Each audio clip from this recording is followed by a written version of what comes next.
예, 오늘은 여러분에게 질문을 한번 하고 싶어요. 부활을 믿으십니까? 믿으시죠? 예, 부활이라는 것 사실 참 우리가 쉽게 이해하고 믿어진다. 우리는 오랫동안 여기에 익숙하고 또 이 질문을 많이 받았기 때문에 당연히 믿죠. 그러나 여러분, 부활이라는 거는 쉬운 그리고 간단한 게 사실은 아니죠. 왜요? 사람이 죽었다 산다는 게 얼마나 큰 일입니까? 여러분, 인류는 지금까지 계속 죽음에 대한 공포로 싸워왔어요. 아시잖아요? 이집트의 그 피라미드 또 그 많은 발달된 과학 또는 의료 기술로 미라 만들어 그렇게 오랫동안 썩지 않게 하는 이 모든 거는 죽음을 어떻게 하든지 한번 뛰어넘어 보겠다 하는 인간의 아주 리얼하게 말하면 거의 발악에 가까운 거죠. 그러나 죽음을 이긴 사람은 없어요. 그런데 예수님 오셔서 죽음이라는 인류가 가지고 있는 가장 큰 대적을 또 한계를 숙제를 해결하셨습니다. 그런데 그 해결의 방법이 참 특이해요. 왜? 예수님은 이미 살아계실 때 사람을 살리신 경험이 성경에 기록되어 있죠. 누구를 살렸어요? 나사로. 죽은 지 나흘이나 돼서 여러분, 우리나라는 나흘 그래도 괜찮아요. 다 이렇게 병원 그 냉동고 속에 들어가지만, 그러나 여러분 옛날로 생각해 보세요. 그런 냉동고가 어디 있어? 2000년 전인데. 특히 팔레스틴은 아시잖아요. 굉장히 무더운 날씨. 그래서 지금도 이스라엘은 사람이 돌아가면 12시간 이전에 이미 장례를 치릅니다. 그리고 나서 장례의식을 하는 거지 절대 우리처럼 그냥 시신을 두고 장례 치르지 않습니다. 묻어버려요. 예수님도 아시잖아요. 분명히 오후 3시에 돌아가셨는데 해가 지니까 어떻게 해요?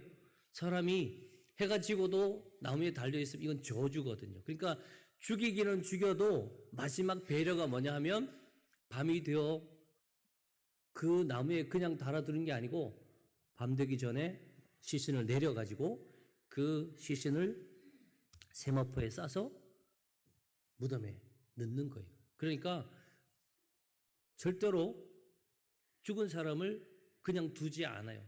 그런데 예수님에 대한 그 죽음에 대하여 확인을 했잖아요. 첫 번째는 뭐예요? 병사가 예수님을 찔렀을 때 물과 피가 쏟아졌다. 그러니까 심장이 완전히 파열됐다라는 거 여러분 이미 많이 들으셨죠. 그리고 그런 다음에 어떻게 해요? 세마포로 다 쌌어요. 살아있는 사람을, 호흡하는 사람을 세마포로 싸지 않잖아요. 완전히 죽은 거예요. 그러니까 모든 호흡, 심장 기능, 뇌 기능이 다 끝난 거예요. 그리고 넣고 우리가 요즘 그 법적으로 입관이라는 거 하죠. 사람이 돌아가면 입관할 때 24시간이 지나야 이제 법적으로 입관이 가능해요. 예수님은 그냥 바로 넣었어요. 그러니까 안 죽은 거 아니야? 어떤 사람은 기절한 거를 무덤에 둔 거 아니야? 그게 불가능한 게 완전히 세마포를 꽁꽁 싸가지고 무덤 속에 그것도 어떻게 해요? 이틀이나 두었다. 이틀이나. 그렇게 해서 예수님이 돌아가신 것을 이미 모든 로마 병사들과 그때 당시 종교 지도자들이 확인했어요. 그리고 예수님의 예언, 내가 사흘 만에 부활할 거를 알고는요, 어떻게 했어요? 그 돌문을 큰 걸, 왜냐하면 여자들이 향유를 바르러 가면서 걱정했어요. 우리가 예수님께 향유를 바를 수 있을까? 향유는 준비했는데 뭐가요? 돌문이 막혀 있고 거기에 이렇게 봉인이 돼 있어요. 여러분 아시잖아요? 인장으로 이렇게 찍은 그 천으로 이렇게 붙여놓은 거예요. 어떤 사람이 이렇게 무슨 영화 같은 거 보면 그 스파이들은 집에서 나올 때 그냥 안 나오죠. 문에다 뭐 붙여놔요? 예, 머리카락. 역시 앞서가시는 분. 왜? 누가 들어오면 그 머리카락이 없을 거라는 거죠. 여러분 머리카락 붙여놓은 것도 대단한 거지만 거기다가 인장을 찍은 종이를 탁탁탁탁 완전히 그랬는데 어떻게 했어요? 걱정하며 갔던 이 여인들이 가보니 걱정은 너무 잘못된 걱정이었어요. 왜? 이 돌문이요 활짝 열려 있는 거예요. 그리고 예수님 부활하신 거예요. 그러니까 이 부활의 과정을 우리가 보면서 예수님의 죽으심과 그리고 무덤에 내려가심과 부활, 이거는 세 가지예요. 고난을 당한 건 우리 때문이, 우리 죄가 너무너무 크니까 그 죄를 그냥 말로 내가 너의 죄를 사하노라 돼요. 그런데 하나님은 어떤 하나님? 사랑의 하나님과 함께 또 뭐예요? 공의의 하나님이에요. 요즘 여러분 어떤 지도자들이 가지고 있는 것 중에 하나가 뭐예요? 자기가 할 수 있는 많은 사람들에게 베풀 수 있는 걸 많이 베푸는 건 좋아요. 그런데 그들이 뭘 안 지켜요? 공의를 안 지켜요. 내 편에게만, 내가 좋아하는 사람에게만, 심지어 여러분 내가 대통령이라고 우리나라만 너무 편안한 것도 사실은 보면 지도자로서는 문제가 있는 거죠. 물론 그 나라의 또 그 지역의 대표는 그 나라와 그 지역의 백성들과 시민들을 위하는 건 맞지만, 그러나 성경에 나와 있는 지도자의 모습은 공의라는 이 하나님의 속성을 좀 배워야 되는데 오늘날 그게 많이 없어졌어요. 여러분 기도하세요. 이번 대통령은 사랑과 공의의 이 하나님의 속성을 함께 가지고 있는 사람이 되면 참 좋아요. 왜? 내 편만. 그러니까 우리가 계속 편이 나눠지는 거예요. 딱 대통령이 됐는데 보니 내 편이 없는 거예요. 저는 그런 사람이 정말 제대로 뭔가를 할 수 있는 거예요. 그리고 예수님의 이 죽음은 하나님이 가지고 있는 이 공의라는, 그러니까 누가 봐도 이건 옳아야 되는 거예요. 그러니까 뭐예요? 대가를 지불한, 그 대가가 뭐예요? 예수 그리스도의 그 죽음, 그 생명을 내어주면서 우리를 구원하셨다라는 겁니다. 그래서 예수님의 이 부활은 그냥 부활이 아니에요.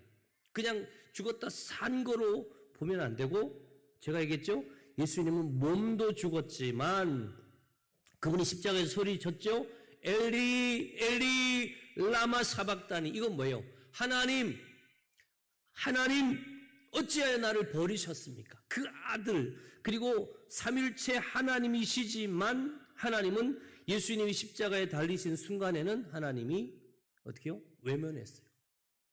쉽게 말하면 하나님이 그때 당시에는 하나님이 예수님을 완전히 버리신 거예요. 그러니까 우리가 죄로 말미암아 버림받은 우리가 당할 그 저주와 버림을 예수님이 대신 다 당하셨어요. 그래서 우리는 어떻게 해요? 우리에게 있는 죄도, 우리에게 있는 저주도, 우리가 하나님부터 버림받은 그 모든 관계도 다 청산이 된 거예요. 다. 그래서 마지막 하나님께 예수님이 올려드리는 그 영수증 같은 그 외침이 뭐예요? 다 이루었다라고 하셨어요.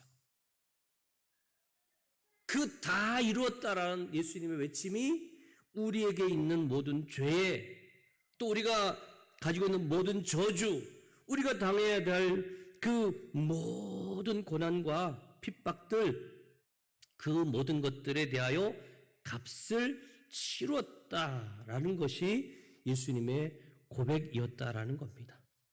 그래서 예수님은 복음서에는 메시아로, 그리스도로 그렇게 우리가 알려지죠.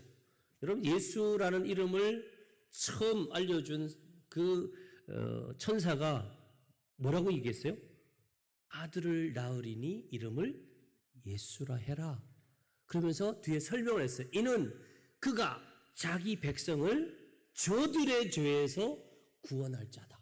그러니까 죄는 백성에게 있는데 그 백성들이 죄 가운데 그냥 허덕이게 두지 않고 예수님이 오신 이유는 그들을 건지기 위해서 오셨다.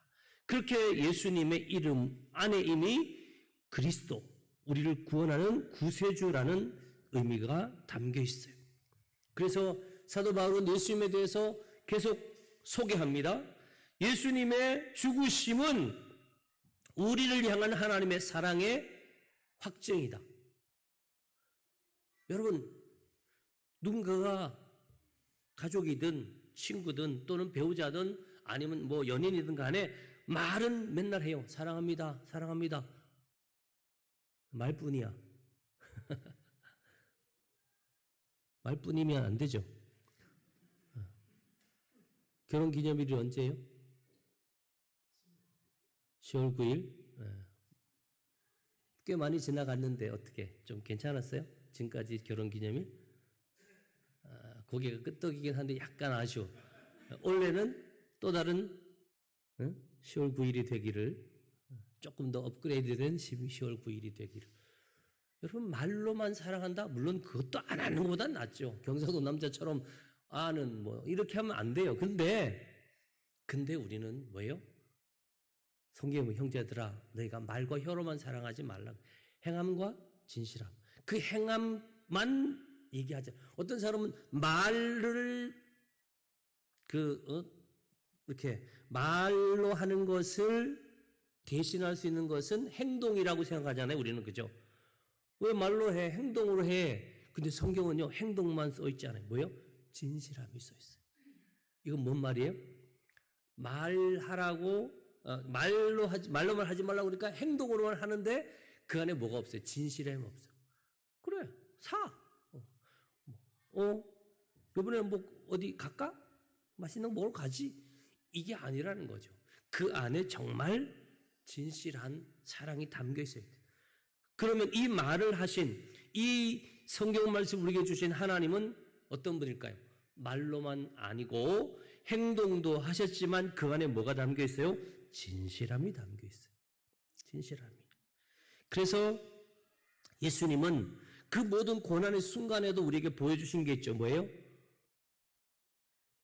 자신을 저주하며 십자가에 못 박으러 소리치는 사람을 향하여 하나님께 기도하잖아요. 하나님, 저 사람들 용서해 주세요. 저 사람들은 자기들이 하는 거를 몰라서 그러는 거예요. 또 막 딴 사람들이 다 예수를 벌지라도 나는 예수님 안 버립니다 하고 큰 소리 쳤던 베드로가 3번이나 예수님을 모른다고 막 저주하고 그럴 때 예수님은 어떻게 해요? 끝까지, 야, 너 나 사랑하니? 다시 고기 잡으러 간 그 베드로에게 찾아가서 물으면서 다시 끌어내잖아요. 그래, 너 나 사랑해. 그러나 인간이 가지고 있는 그 연약함 때문에 저주하고 예수님을 부인했지만, 그러나 부인한 것으로 끝내지 않는 거예요. 여러분, 많은 사람들이 잘 들으세요. 많은 사람들이 누군가가 문제를 만들고 실수하고 잘못하면 우리는 어떻게 해요? 정죄해요. 너 나쁜 놈이야. 그리고 벌 줘요. 이 사람한테는 벌 줘야 됩니다. 거기서 끝나면 안 돼요. 거기서 끝나면 안 돼요. 물론 잘못한 것 지적도 하고 그에서 상하는 벌도 받게 하지만 마지막은 뭐예요? 회복의 기회를 줘야 돼요. 회복의 기회를. 많은 사람들이 김상환 목사님을 오해한 사람들이 많았어요. 실명을 거론해서 죄송합니다. 너무 누가 봐도 좀 왜 저런 분하고 같이 다니지? 제가요 하도 그런 얘기를 많이 들어가지고 내가 목사님께 물어봤어요. 목사님, 많은 분들이 목사님께 얘기합니다. 왜 좀 괜찮은 사람들 부르고 또 좀 좋은 사람들과 같이 있으면 좋지 않습니까? 그때 목사님 뭐라는지, 고 목사야, 내가 그 사람들을 챙기지 않으면 누가 챙기냐? 그리고 그 사람들이 그렇게 실수한 사람으로 인생을, 이 사람은 실수한 사람으로 마치게 할까? 아니지 않느냐. 그래서요, 전 총회가 이 사람은 잘못됐으니 이제 그 직책을 그만두게 합시다라고 결의를 딱 맞췄는데 목사님이 총회장 돼가지고 어떻게 해요? 그 사람 도로 회복시켜줬어요. 많은 사람들이 막 김상환 목사님 잘못된 거 아니에요? 뭐 먹었어요? 막 이렇게 얘기했다. 근데 목사님 결론은 그거예요. 그 사람이 실수한 사람으로 끝나게 두지 말고 어떻게 해요? 다시 회복시켜서 뭔가 하나님을 위하여, 교회를 위하여, 총회를 위하여 일할 수 있게 해주자. 여러분, 우리는요, 부활절에 우리가 꼭 한번 만나야 될 사람이 있어요. 누군지 알아요? 이것만 제가 소개하고 마칠게요. 누가복음 15장에 나오는 탕자예요. 탕자. 그럼 탕자 잘 아시죠? 참 이름이 탕자니까 이 사람 기분이 안 좋겠는데 어쨌든 부자의 둘째 아들이 아버지의 재산을 받아서 어떻게 해요? 먼 곳으로 갔어요. 이거는 진짜 하면 안 되는 배은망덕이죠. 왜? 아버지가 살아있는데 유산을 받는다는 건 아버지 이미 죽었다라는 것과 비슷하다는 거죠. 그런데 그것 가지고 가서 잘 살면 되는데 어떻게 해요? 허랑방탕.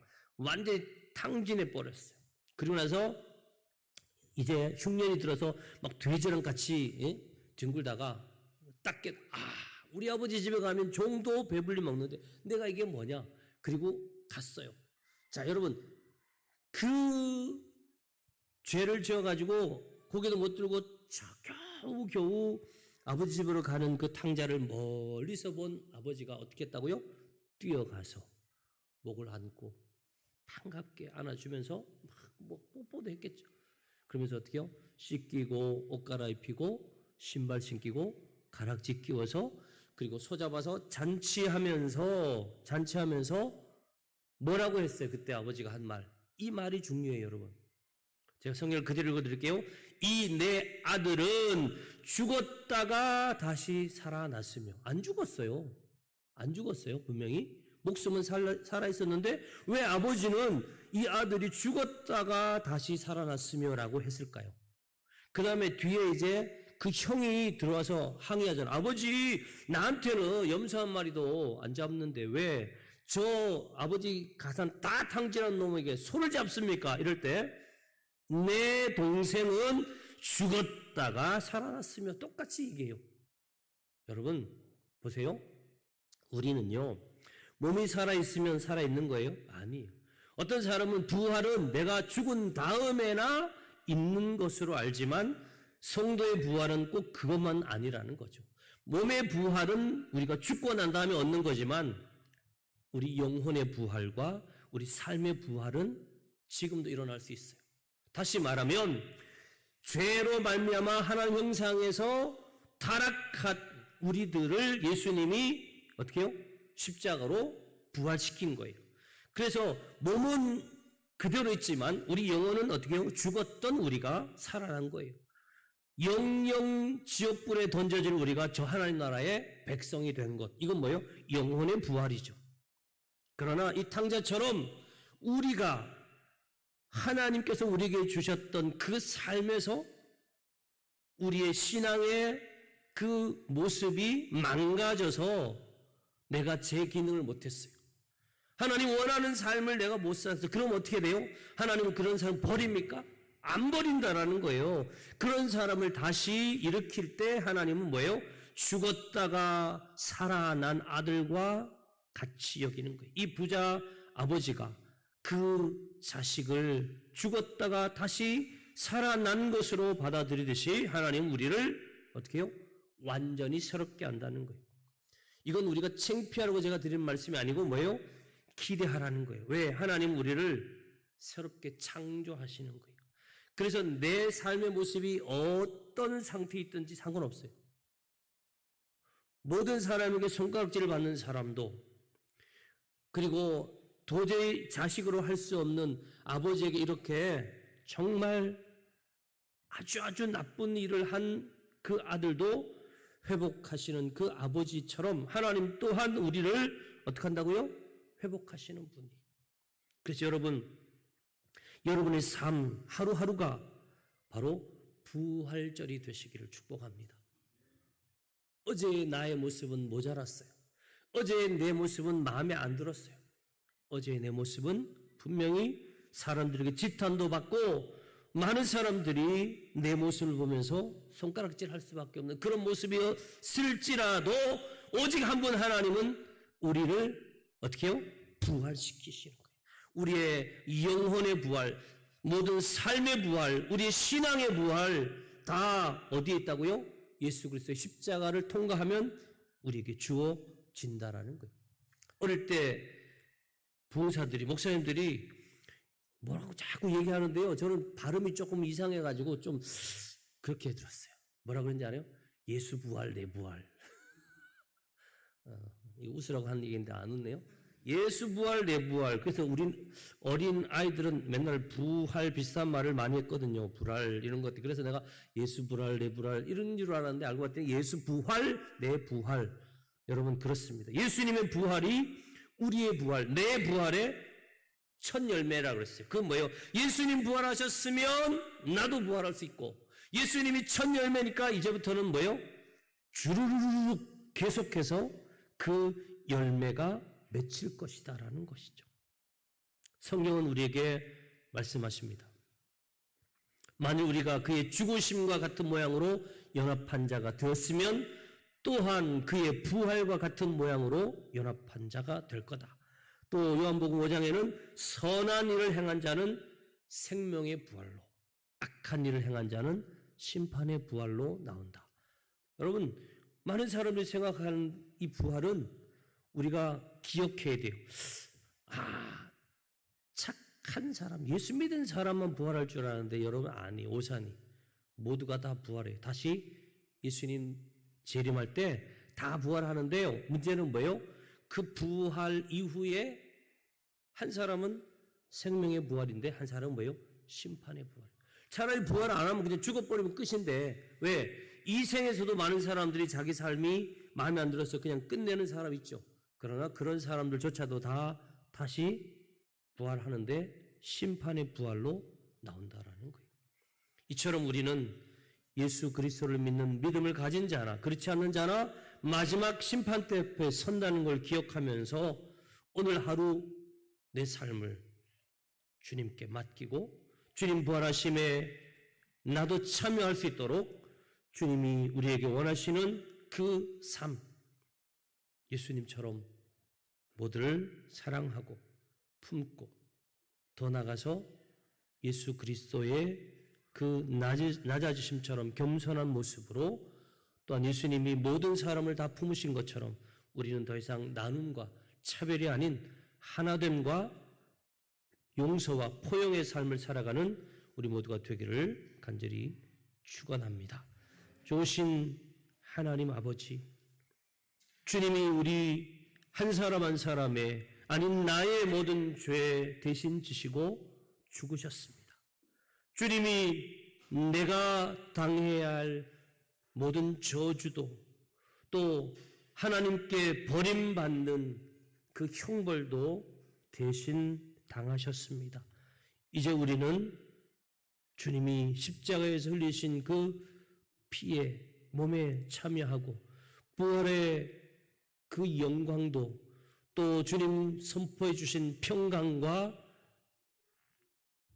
성령 충만의 은혜도 받게 되었음을 감사드리며 이후로 우리 모든 성도들이 주님과 하나 되고 또 모두를 품고 사랑하고 하나님의 공의를 실천함으로 이 땅에 하나님 나라 세워가는 우리 모두가 되게 하여 주옵소서.